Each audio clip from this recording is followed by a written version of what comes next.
to a source, like, it's sensitive.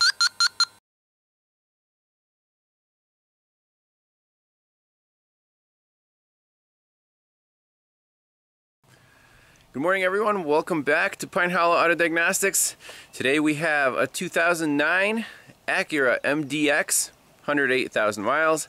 It's here for a timing belt job, and also the customer has two complaints. The front washer intermittently does not work, and also the air conditioner doesn't work. So let's address these one by one. Let's start with the front washer. It's intermittent. Right now it works, but let's do our research on the system to see what controls the front washer and how we go about diagnosing this intermittent problem. Obviously we need the car to act up to find the root cause. So here's the diagram for our front washer. There's the windshield washer motor. Now, as you can tell by the diagram, it has one motor for both front and rear washers, and there are two relays here. So they're normally, as you can see right there, in this position, in the left position. So it's basically a closed circuit through the windshield washer motor.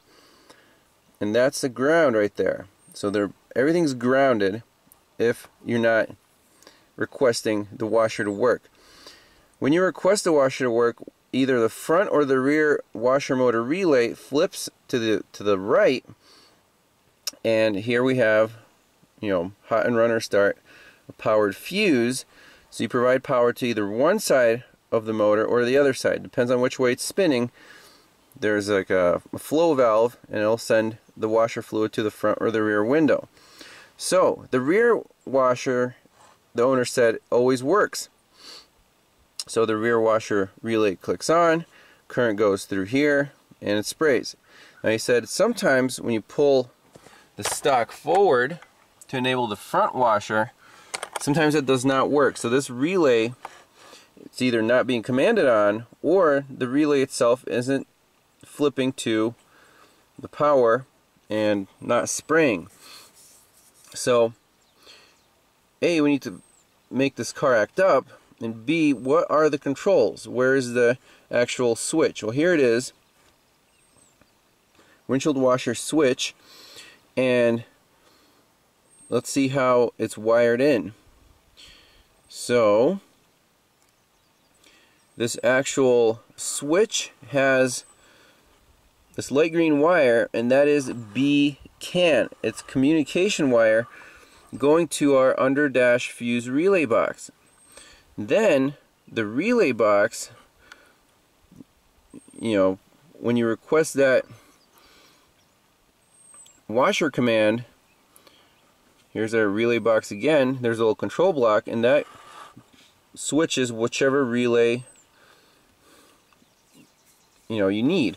So where's the problem? Is it in the switch? Is it in the relay box? Is it just a bad relay? The wiring I'm not worried about because the rear washer works all the time. So the grounds are good. The power's there.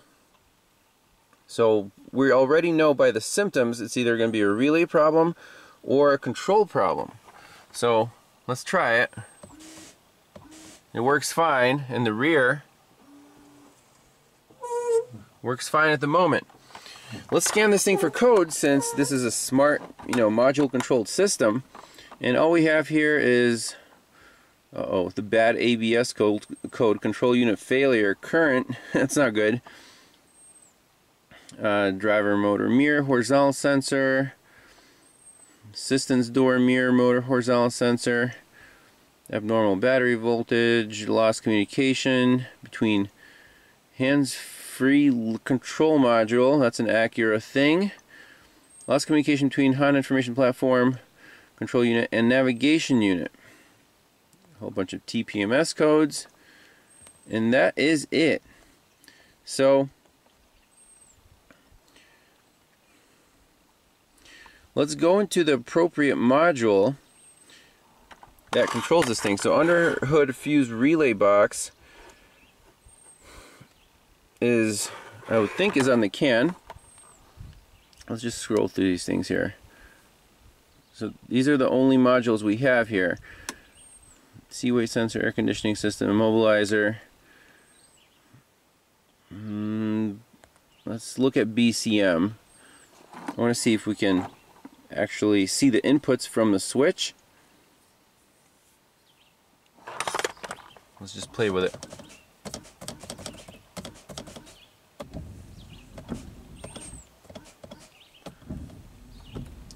Intermittent problems. They're always the most annoying, but the most satisfying to solve.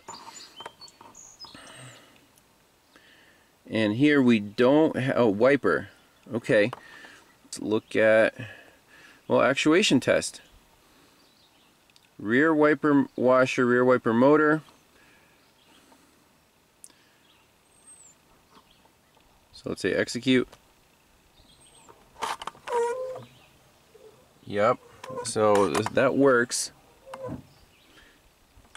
Windshield washer command.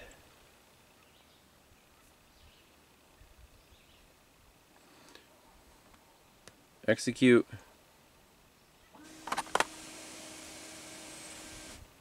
Okay, that definitely works. So when the car is acting up, this is where we want to be. And if it doesn't work from the switch, we can control it from here. And in the data stream, we should be able to see switch inputs.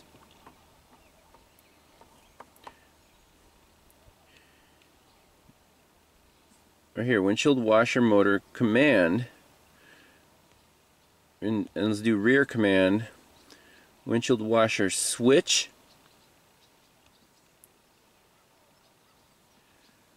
I think that's everything to do with the washer.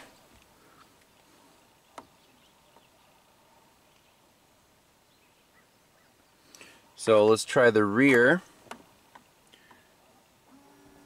on, off. Let's try the front. Okay, they both go on, you just have to hold it.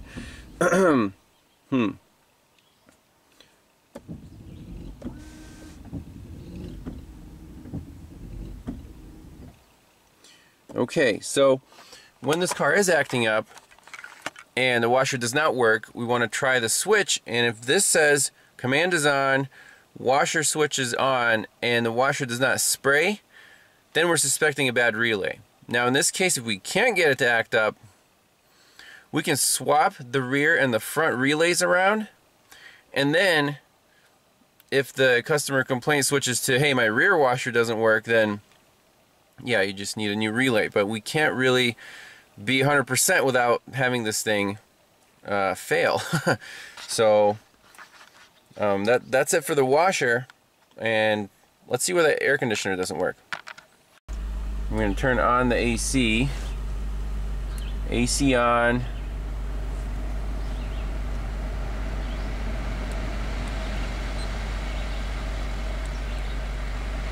Turn it to low.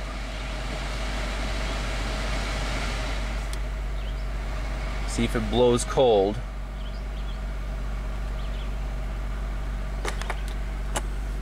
And let's see if the air conditioning compressor is kicking on. I don't hear it.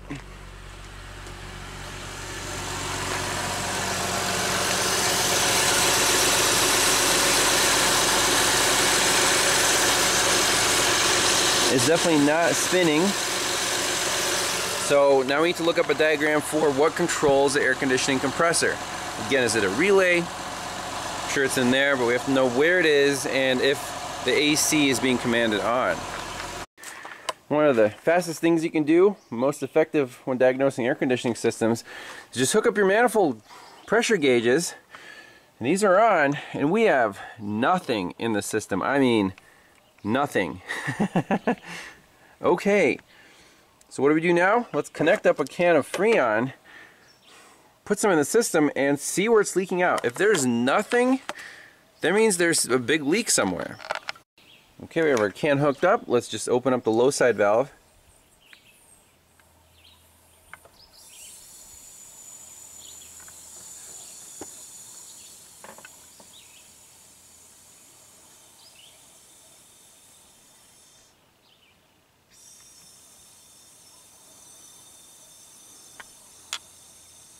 So pressure is rising.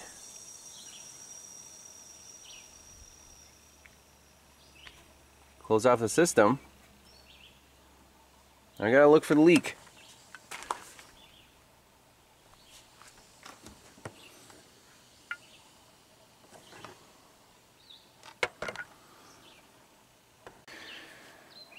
Alright, so with the TIF sniffer, I sniffed everywhere.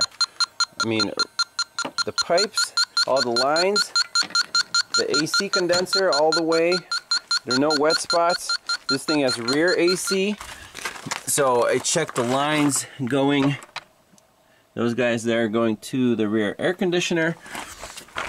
You can stick this thing in the vents with the fan on, and if the evaporator is leaking, it should, you know, the tone should change, the rear and the front evaporator. Nothing at all near the compressor, and this thing is, you know, super sensitive. Even if there's a residual,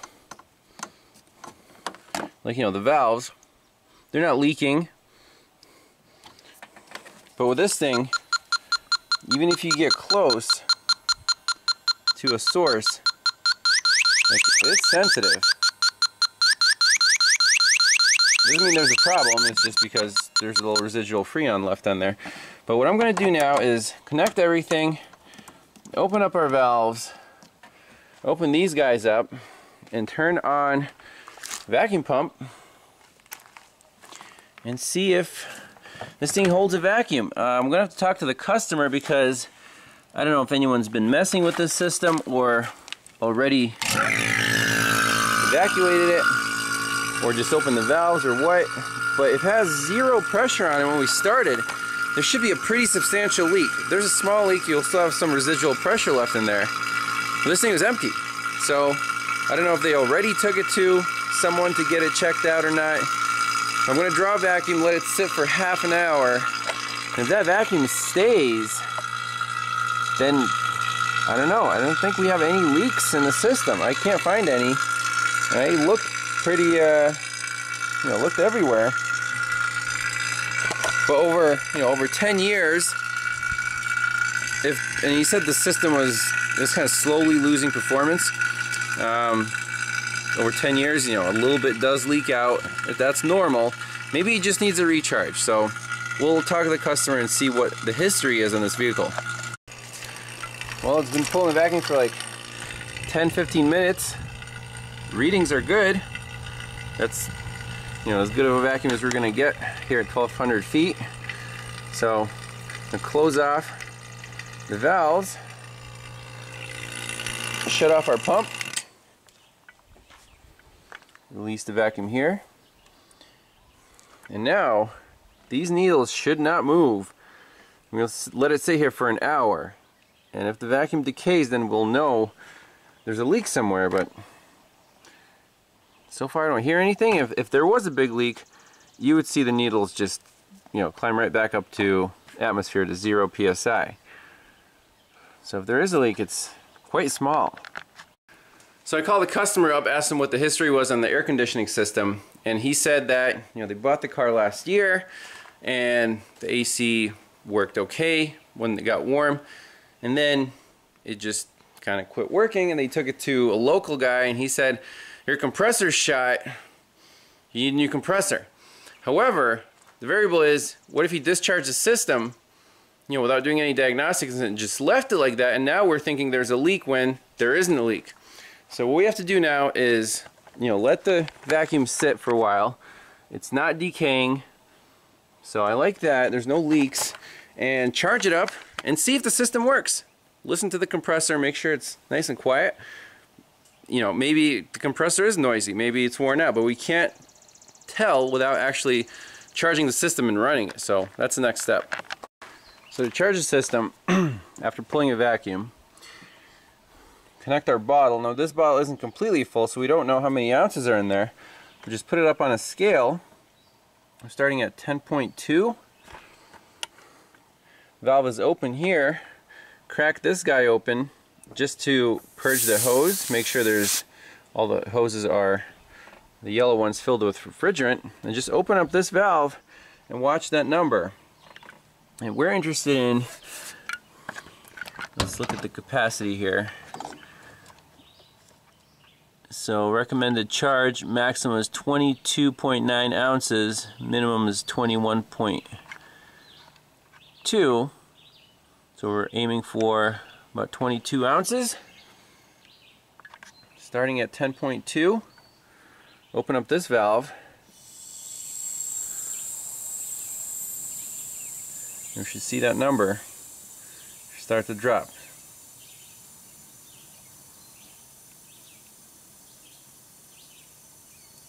So let's fire up the car and see if the compressor actually kicks on.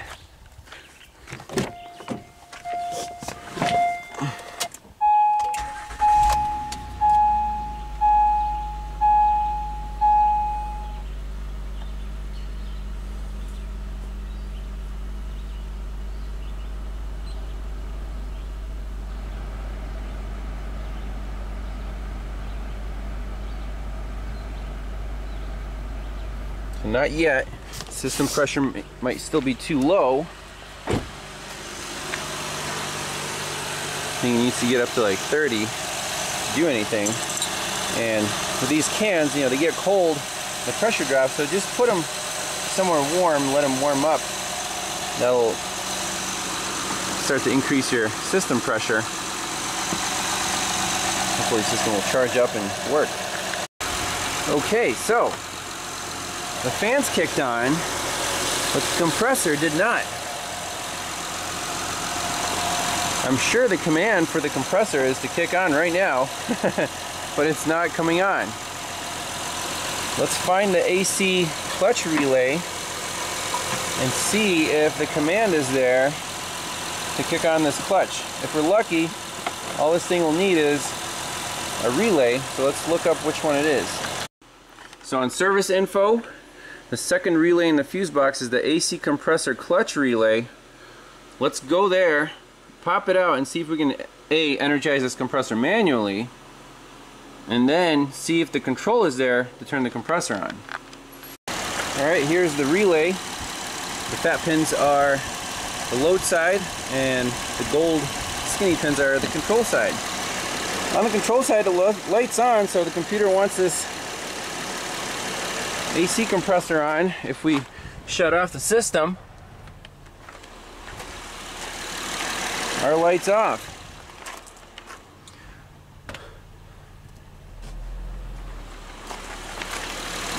Light's back on, so nothing wrong with the control. Now we're down to, is it the relay, wiring, or compressor clutch? Well, again, let's put our test light across the other two pins, and if it lights up, that means that there's at least continuity going to the clutch. It doesn't mean it'll turn on.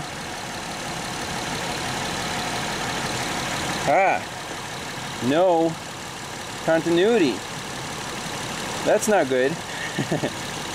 Now, if we ground this test light, do we have a feed to our fuse box? Let's find a decent ground here.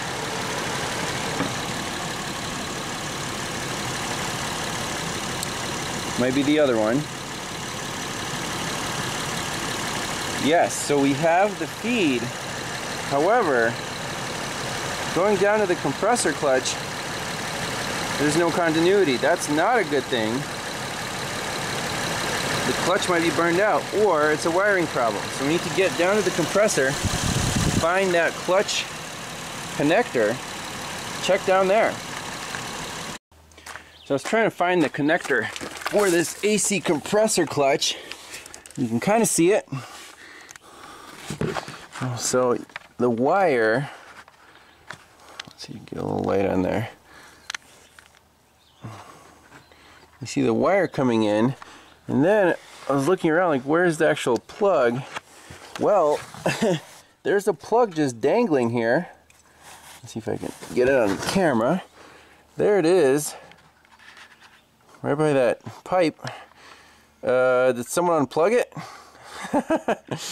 Okay, let's plug it back in, do a current measurement, see if this clutch kicks on or not. Why the heck would someone unplug the AC compressor? Ta-da! Test lights on. Okay, fantastic. So we do have continuity through the compressor. Let's plug in a 10 amp fuse, hear it click, and just put an amp clamp on it and see what the current measurement is. All right, here we go with the current measurement. We're zeroed out. Let's plug it in.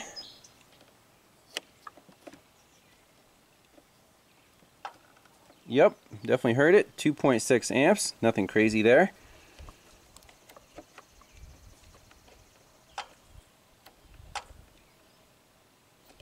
Okay, so let's pop the relay back in and see what's going on. Alrighty, well, relay's back in. I assume the system's going to work. Before we start the cart, let's get rid of this empty can. Starting at 21.2. Open the valve.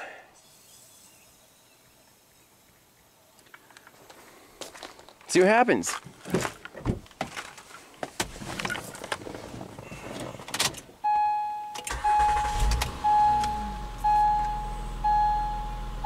AC.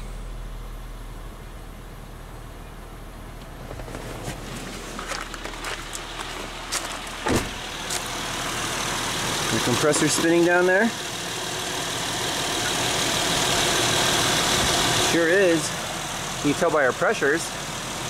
We're down to 10 here. So, hey, it's working. And it's nice and quiet. What the heck? So we'll let it charge up some more and see if we get cold air. Alright, here's the progress. This can is empty. Our pressures look good.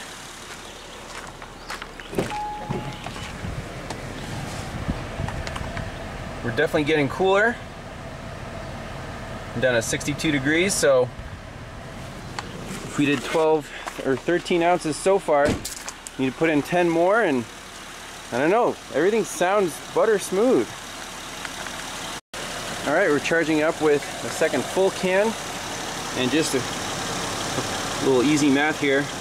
First can 1.4 ounces, second can was full, 12 ounces, so 13.4 charged so far. We want 22.9, so we have 9.5 ounces left to go. If we start at 21, charge 9.5, we need to stop at 11.5. Right now we're down to 17.5, so 6 more ounces, and this thing should be fully charged up and working as it should. Let's check the temperatures.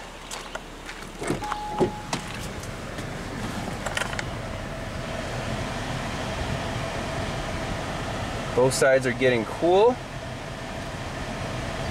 And at first, just this side was getting cool because the evaporator core, you know, it's a dual zone climate control, so the core is probably like split 50-50, and only one side is getting cool on the inlet port, and now the whole thing's getting cool, so we're getting there. Let's finish charging the system and things should be fixed. I don't see any other issues with it. Alright, I think we're just about done. Close off our valve. See how the car's doing?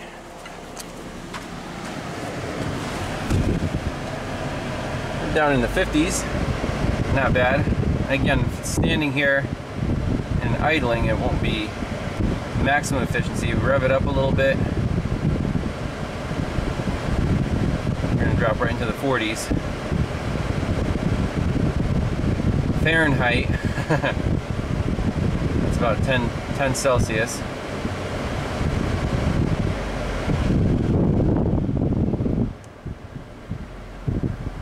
It's cooling. So let's unhook the hoses, close everything up, take it for a spin, see how it performs on the road. And I don't know, I wouldn't call it bad compressor just yet. Seems to be doing what it should. Alright, AC is working fantastic. We're in the lower 40s here. And also in the back, nice and cool. And what you want to make sure is that the compressor can cycle. Right there, turned off. Now we're see the temperature's going back up. And they're turned on, temperature's going back down. And now it's off. Clicked on. So perfect cycle time, good operation. Didn't find any leaks. We found was no refrigerant in the system and the compressor was unplugged. Kind of begs the question, did this guy really want to change his AC compressor out just because the charge was low over 10 years? So far that's the only thing that I can think of. So we'll keep driving the car, do the other work on it, make sure it keeps working, try to reproduce the washer fault, but hey, almost no parts required on this one, as far as I can tell. So I took the Acura for a nice test drive. AC works perfect, as good as new. Just for reliability, I stopped by the Honda dealership, got a brand new OEM relay, popped it in, there it is. Unfortunately, even Honda now is making relays in China, unfortunately. So, hey, the OEM ones were made in the USA. I'm sure before that they were made in Japan. Just the way things go. But we'll keep that one in there. We'll keep this one as a spare. It still works, but the washers work perfectly. So I think at this point we'll leave it at that, do the rest of the work, and call this one fixed for now. Thanks all for watching. See you next time. Bye-bye. Just a quick follow-up on the 2009 Acura MDX with the windshield washer problem and the no air conditioning. It's been 2 months. The customer's been driving the car all summer long, and he said the air conditioner works perfect and the washers work perfect. So my question was, what was wrong with the washers to begin with? He said it might have been user error, but with a diagnostic like that, when a customer requests you to look at something, you don't find anything wrong, and you can't reproduce the fault, and then they take it back and it never happens again. That's just, I don't know, I can't explain that. That's like magic. With the air conditioning, that was also interesting, to say the least. Why was the compressor unplugged? There was no charge in it, so all it needed was 2 cans of refrigerant, and it works perfect. So there you go. Don't be in a rush to replace your air conditioning compressor, even if someone tries to tell you that it needs one. Do your checks. So the customer was actually really wise to get a second opinion on that, and it worked out. Also, a follow-up, he also owns that Chevy truck with the retrofit throttle body. He said that thing has been running perfect for 3 months now, so always good to hear, positive feedback and happy customers. So thanks a lot for watching, and we'll see you in the next one. Bye-bye.